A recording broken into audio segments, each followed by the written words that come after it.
Existem acontecimentos que marcam a vida de um investidor para sempre. Momentos tão intensos, tão devastadores, tão transformadores, que passam a definir toda a filosofia que ele carregará pelo resto da vida. Para Benjamin Graham, esse momento aconteceu em 1929, quando o mercado desabou como um imenso castelo de ilusões. Uma queda que não destruiu apenas dinheiro, destruiu egos, certezas, teorias, reputações, fortunas inteiras e até a própria noção de segurança econômica que o país acreditava possuir. Mas a história de como Graham quase perdeu tudo não é apenas sobre números. É sobre psicologia, é sobre arrogância, é sobre esperança cega, é sobre a vulnerabilidade humana diante da euforia coletiva. É sobre como um homem extraordinariamente inteligente foi arrastado pela mesma maré emocional que destruiu milhões de pessoas. E, principalmente, é sobre como este desastre o forçou a reinventar completamente sua maneira de enxergar o mercado e a própria natureza do risco. Para entender essa transformação decisiva, precisamos voltar alguns anos, para a segunda metade da década de 1920. Naquela época, os Estados Unidos viviam uma expansão econômica sem precedentes. O rádio havia se tornado comum, carros começavam a dominar as cidades, as indústrias cresciam a ritmos impressionantes e a produção agrícola disparava. Era a década das grandes inovações, das máquinas, da eletricidade, das fábricas modernas, dos arranha-céus, do consumo em massa. Havia uma sensação quase religiosa de que o país caminhava rumo a um futuro sem limites. Os jornais publicavam matérias triunfantes todos os dias.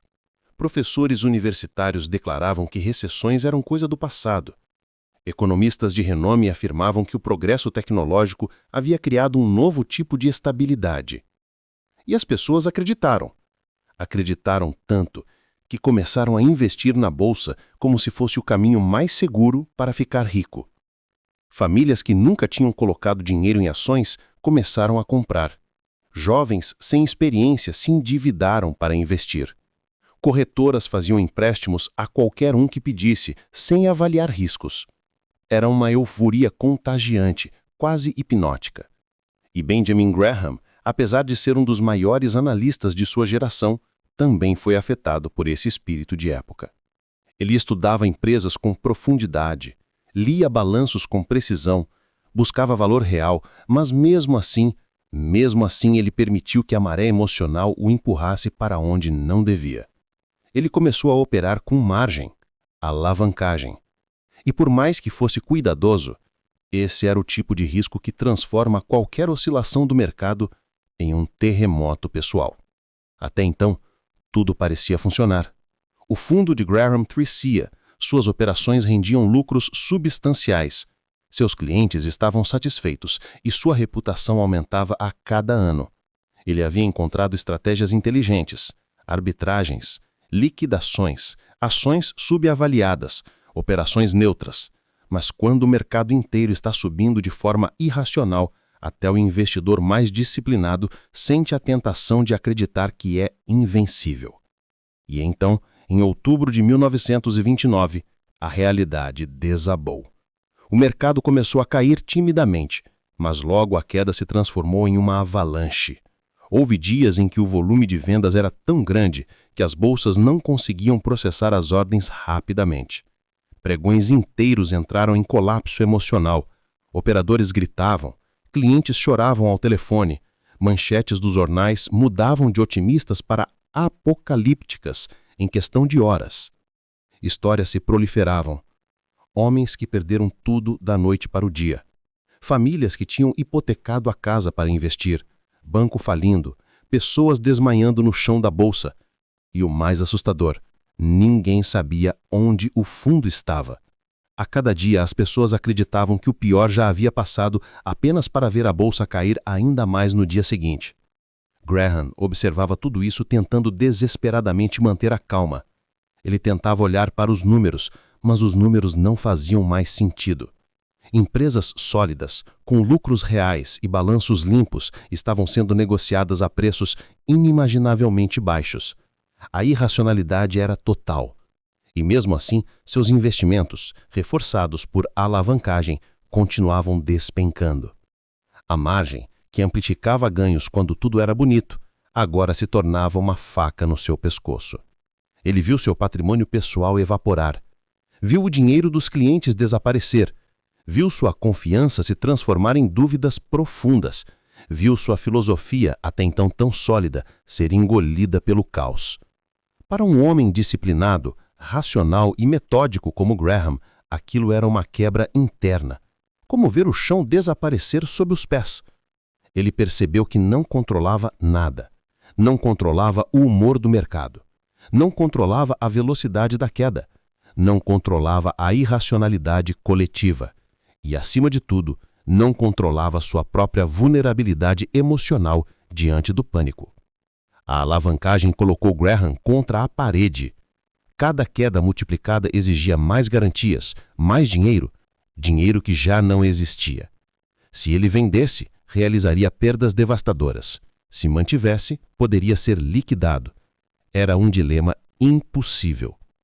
E foi nesse momento, enquanto o mundo ao redor desmoronava, que algo extraordinário aconteceu dentro de Graham. Ele começou a olhar para o mercado, não como um sistema lógico, mas como uma entidade emocional. E percebeu que o problema não era o mercado em si, mas a forma como os investidores reagiam a ele. A forma como eles se deixavam levar pela euforia e pela depressão, como se fossem correntes inevitáveis. Graham entendeu que a psicologia coletiva é frequentemente mais forte do que qualquer análise racional, e que a perda não é causada apenas pela queda dos preços, mas pela queda do próprio autocontrole. Depois de meses de queda, dor, desesperança e reconstrução interna, Graham emergiu do crash com uma clareza que jamais havia experimentado. Ele revisou anos de operações, revisou suas próprias fraquezas, revisou cada decisão impulsiva que tomou e, mais importante, revisou as condições que poderiam impedir que aquilo acontecesse novamente. E foi neste processo de olhar para dentro que nasceu o Graham que o mundo conhece hoje. O Graham da margem de segurança. O Graham do value investing.